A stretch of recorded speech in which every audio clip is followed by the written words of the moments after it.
Assalamualaikum warahmatullahi wabarakatuh. Kami dari kelompok 6. Di sini kami akan sharing tentang apa itu Samarin dan juga beberapa aspek-aspek yang akan kita jelaskan tentang Samarin itu sendiri. Jadi untuk kelompok kita yang pertama Ada saya Hilmi Wicaksono. Ada saya Sandika Ramadana Wibisono. Saya Shirley Michaelia. Saya Syifa Azhara. Dan saya Yulian Adi Kurniawan.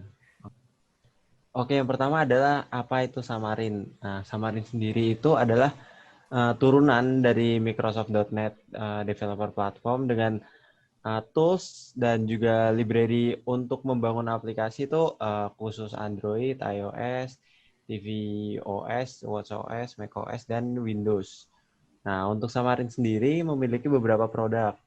Dan yang paling umum digunakan adalah Xamarin.Forms. Nah, Xamarin.Forms sendiri memungkinkan pengguna untuk menggunakan kontrol portable yang sudah diatur untuk kontrol bawaan dari Android, iOS, dan Windows Phone. Nah, sistem ini sendiri menggunakan bahasa XAML.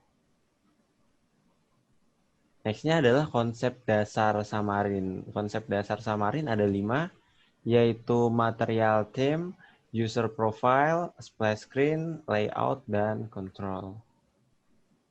Oke, setelah itu akan dijelaskan oleh teman saya.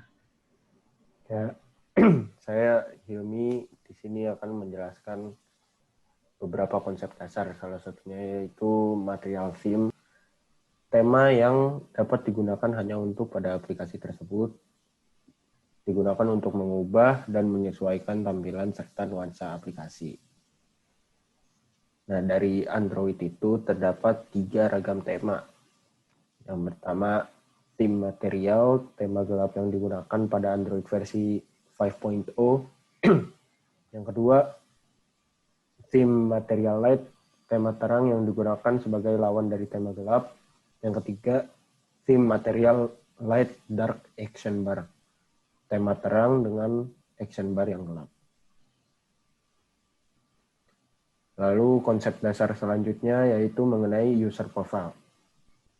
User profile ini Android telah mendukung penghitungan kontak dengan kontaks contract sejak API level 5. Untuk read dan write data kontak, aplikasi memerlukan izin request, read contacts, and write contacts. Setelah izin diberikan, aplikasi baru bisa melakukan beberapa hal seperti membaca, mengupdate, dan menavigasi profil pengguna. Aplikasi dapat menggunakan teknik normal pada Android untuk berinteraksi dengan data profil pengguna. Selanjutnya akan dijelaskan oleh teman saya. Saya Sandika Ramadana akan membicarakan mengenai splash screen. Splash screen adalah dapat menampilkan progres ketika membuka aplikasi dan dapat menampilkan informasi branding untuk identifikasi dan promosi. Biasanya saat loading berisi nama dan icon aplikasi. Yang berikutnya yaitu layout. Layout yaitu digunakan untuk mengatur elemen-elemen yang menyusun user interface dari layar. Terdapat beberapa layout yang biasa digunakan dalam Xamarin. Di antaranya yang pertama itu ada linear layout.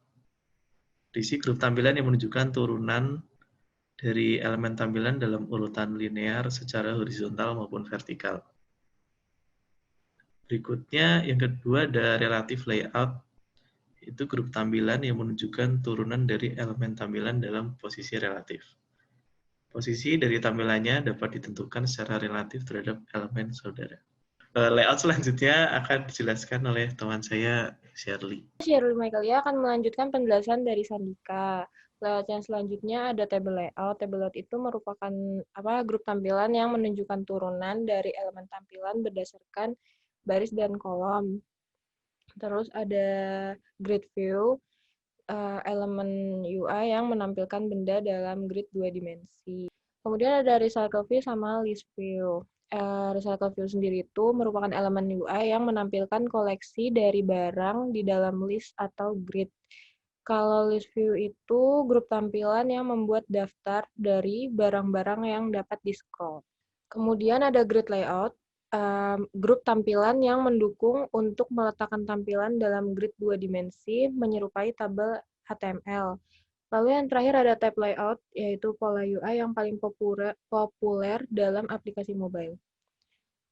Selanjutnya akan dijelaskan oleh teman saya, Syifa. Saya akan melanjutkan penjelasannya. Saya Syifa Azahra. Ini konsep yang terakhir yaitu kontrol. Membuka semua kontrol UI bawaan dari Android. Kontrol ini dapat ditambahkan dengan mudah menggunakan Android Designer atau secara program dari file layout XML. Berikut merupakan kontrol UI yang paling umum. Di sini ada action bar, button, calendar, card view, edit text, gallery, navigation bar, pop-up menu, spinner, switch, toolbar, dan pickers. Action bar sendiri itu menampilkan judul aktivitas, antarmuka navigasi, dan item interaktif lainnya. Kalau buttons adalah elemen UI yang ditekan oleh pengguna untuk melakukan suatu tindakan. Kemudian yang ketiga, kalender. Kalender mendukung banyak pilihan interaksi dengan data kalender, termasuk kemampuan untuk membaca dan menulis acara, peserta, dan pengingat jadwal. Dengan menggunakan penyedia kalender di dalam aplikasi, data yang ditambahkan melalui API akan muncul di aplikasi kalender bawaan yang disertakan dengan Android. Selanjutnya yaitu card view. Card view ini diimplementasikan sebagai widget frame layout. Card view digunakan untuk menyajikan item baris tunggal dalam grup tampilan list view atau grid view. Kemudian yang selanjutnya edit text digunakan untuk memasukkan dan mengubah teks. Kalau galeri sendiri digunakan untuk menampilkan item dalam daftar. Selanjutnya akan dijelaskan oleh teman saya. Saya Yulian Adi Kurniawan. Jadi di sini lanjutan dari teman saya Syifa, yaitu ada navigation bar. Nah, navigation bar itu biasa disebut navbar, yaitu dia menyediakan kontrol dari navigasi pada perangkat yang tidak menyertakan tombol hardware untuk home, back, dan menu.